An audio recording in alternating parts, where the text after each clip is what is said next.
Well, let's start with what you first mentioned. This is very important, goal setting. So we would like to explain that the contrast causes you to set goals all day, every day.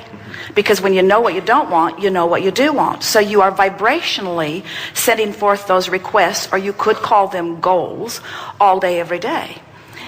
When you visualize or write affirmations or script or try to imagine, as many of these books that you've talked about encourage you to do, that's not really the goal setting, because the goal setting, from our point of view, the goal setting happened in step one. That's when you ask.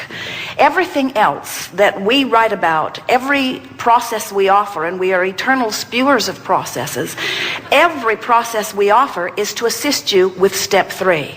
In other words, step one causes you to set the goal. Not only does step one cause you to set the goal, step one causes you to set a goal that step two embraces. In other words, the larger part of you has not only set that goal, the larger part of you has become it. The question is, what are you doing to close that gap? So whether you are goal setting, in other words, when you are talking about what you want and why you want it, when you're thinking about when it will come and how it will come, often the reason that so many people have trouble with that is because when they try to get specific about things that they don't understand, they offer more contradictory vibration than they do complementary vibration. So we would say, if goal setting makes you feel good, then it's the right approach. If the affirmation you're speaking fills you up with a feeling of at oneness, then it's a really good affirmation. But if your affirmation just reminds you that something you've been asking for a long time still hasn't happened, the affirmation is not a productive affirmation. So you can't just go through the motions of goal setting and affirmations and scripting and positive thinking. You can't go through those motions without using your gut to tell you what that process or what that effort is accomplishing in terms of energy. There are a lot of people that frankly just try too darn hard. In other words, life has caused them to ask, and they're so aware that they're not where they want to be that they just try and try and try. And here's the best thing that we can say about this brilliant question that you're offering here. Since there are three steps, step one, step two, step three, you're tired of hearing about it, but we are going to keep telling you about it because that's the process of all creation. Since there are three steps, so often when you're goal setting and when you're affirming, without meaning to, you're holding yourself in the step one phase. In other words, it's like, because this thing that I want hasn't come, then I need to ask for it more. It's like, I'll keep asking, I'll keep asking, I'll keep saying I want it, I'll keep talking about wanting it. And what you do when you stay active in step one, you can't allow step three, because step one, which is the question, is a very different vibration than step three, which is the answer. So what we would say to you is, for the most part, when we see people set goals, it backfires because they put a timeline on something they want that hasn't happened, and then they feel anxious as they watch the time tick by. So the timeline didn't serve them. Instead, it contradicted their vibration. Where if you could play the wouldn't it be nice if game, won't it be nice when that happens?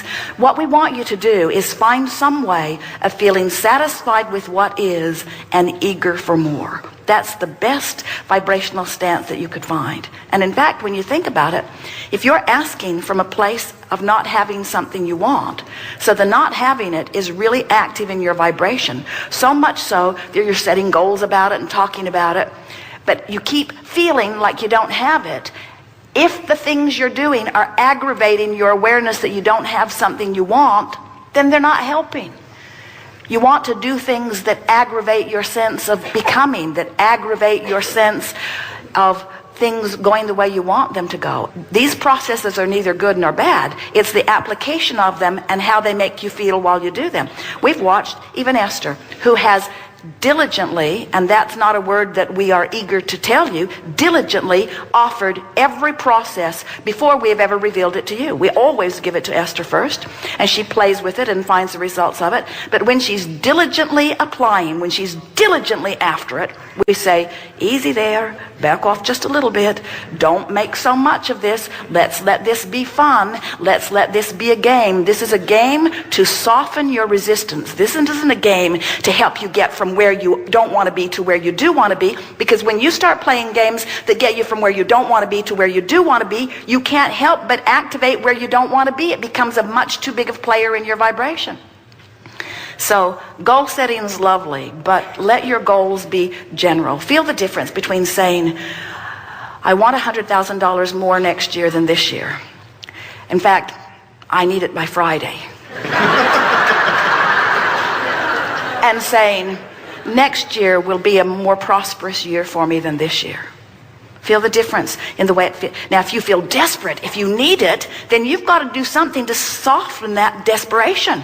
Because a feeling of desperation about not having enough money won't let the money in. You're tensed against it. So you have to find a way of softening it. So you say, well, I'll set a goal. I'll set a goal. I'll set a goal.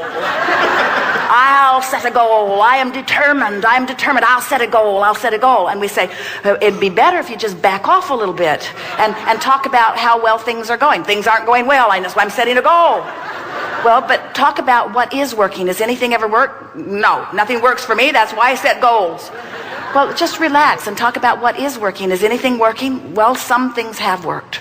Some things have worked, and things do generally get better for me. And I'm looking forward to things getting better for me. And won't it be nice when things do get better? And the reason I want more money is because I'm looking forward to releasing this tension. And I'm looking for a little more to come in, and I'm doing a little better job of managing what's going out. And all in all, I'm managing my way, and lots of things are going well in my life. And it is getting gradually better, and I expect it to get better and better still. And I'm really looking forward to it really getting better. And there are a lot of things that I'm really looking forward to doing that I can't do right now, but it doesn't matter because I'm hopeful about it, and I know that it will get better, and I'm doing more things now than I was doing even a year ago, so I am beginning to see progress, and I do feel better just having this little conversation with myself. I can feel that I'm not trying so hard right now. I have released some tension, and if Abraham is right, and they say they are,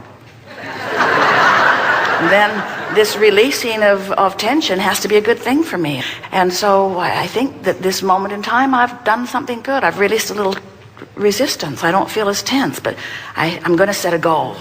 I'm going to set a goal by Wednesday, no, by Thursday, by Friday, at least by next week.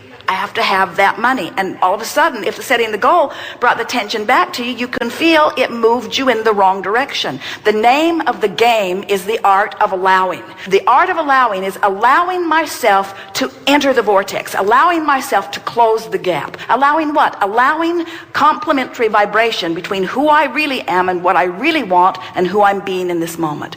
Read every book you can read and follow every process you can follow, but pay attention to how everything you do makes you feel. That's why no one book or no one process is the right thing for every person at every time. In the Ask and It Is Given book, we laid out all of the emotions that you might be feeling along your emotional scale.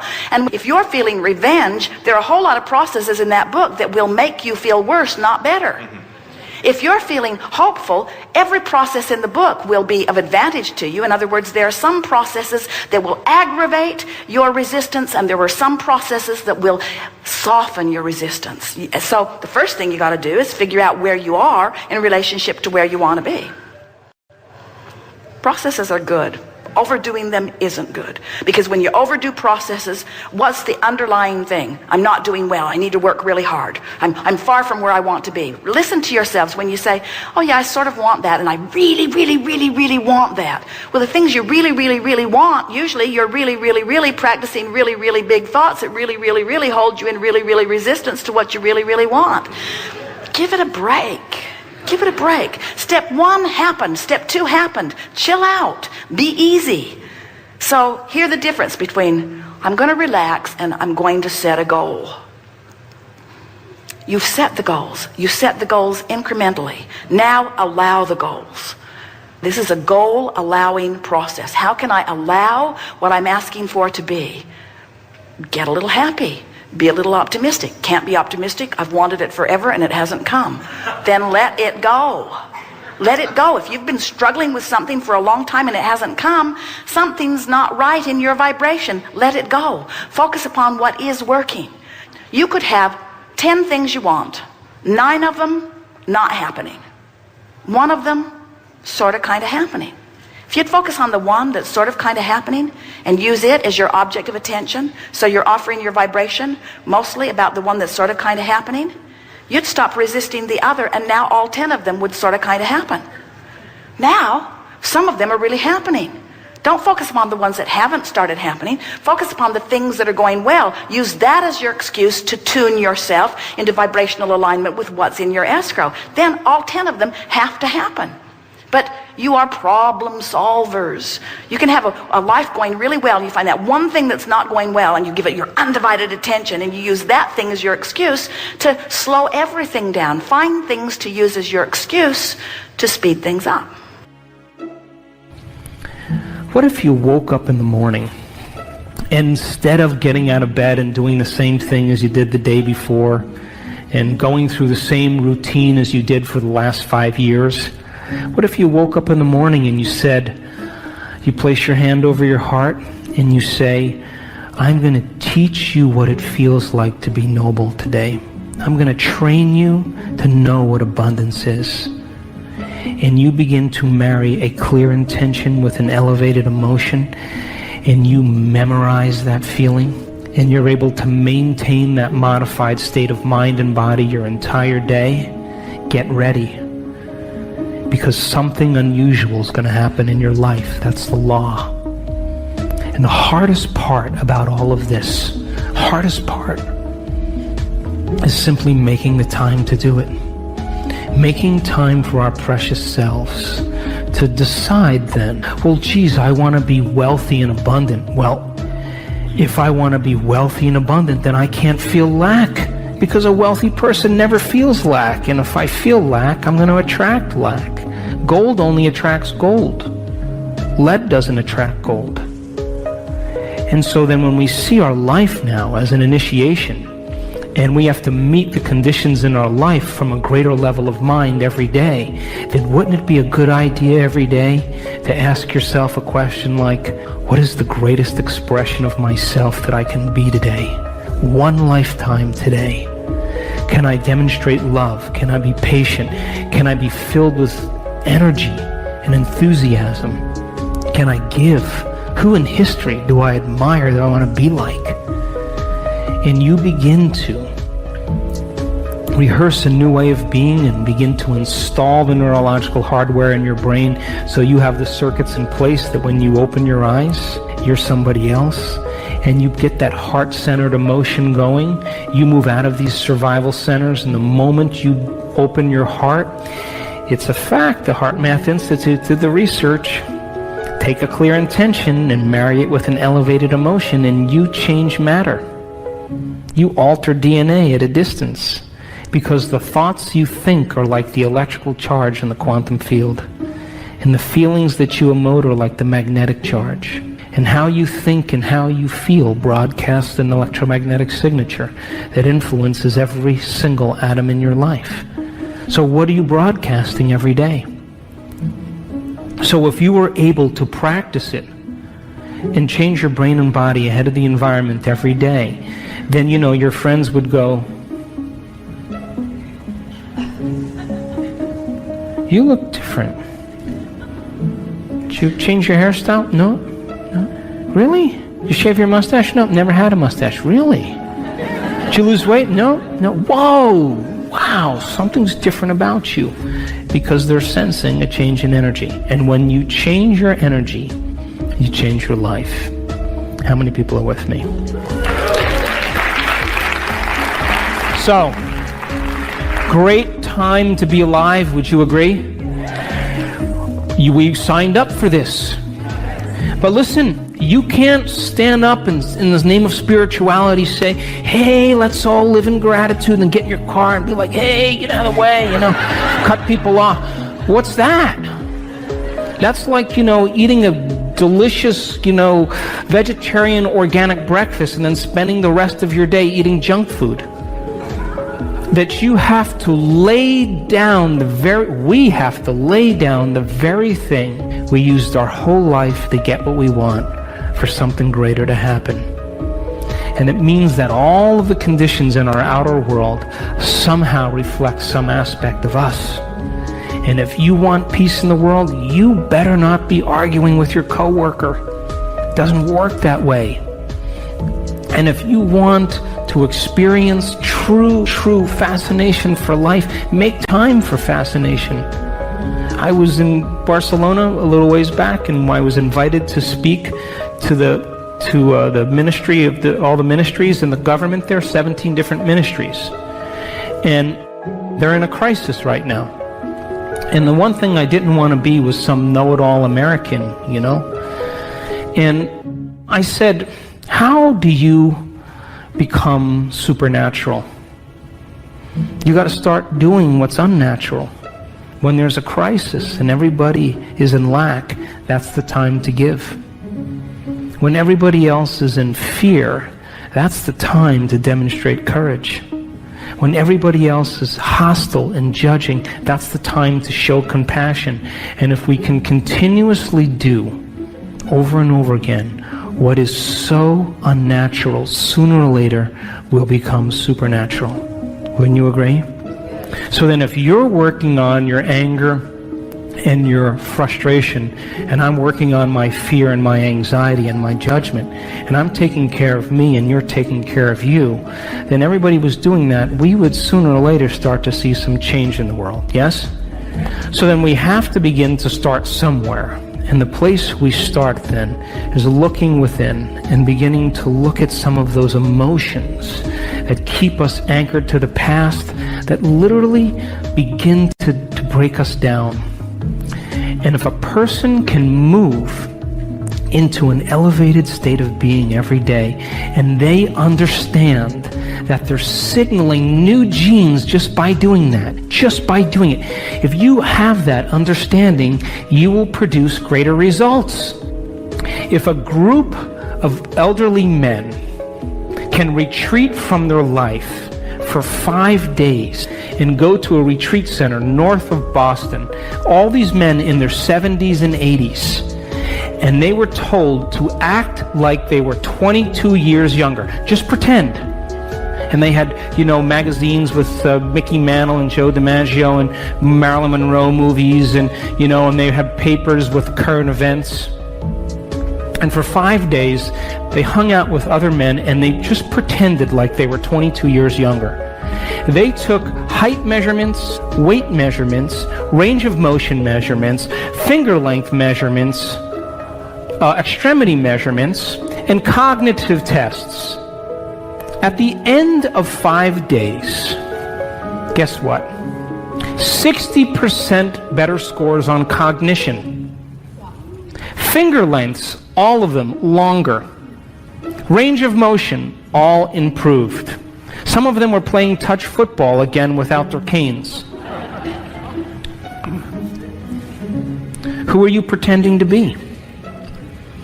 Because if you can begin to understand that when you begin to change your state of being, that a thought begins to activate new neural networks in your brain. New neural networks in your brain begin to fire and wire to create a hologram or a picture.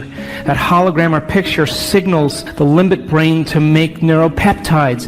And neuropeptides are chemical messengers that signal hormones. And hormones and neuropeptides begin to dock on receptor sites of cells. And cells begin to get a new message and signal new genes. And new genes make new proteins. And new proteins means the expression of life. And the expression of life is equal to the health of your body. Just by changing a thought.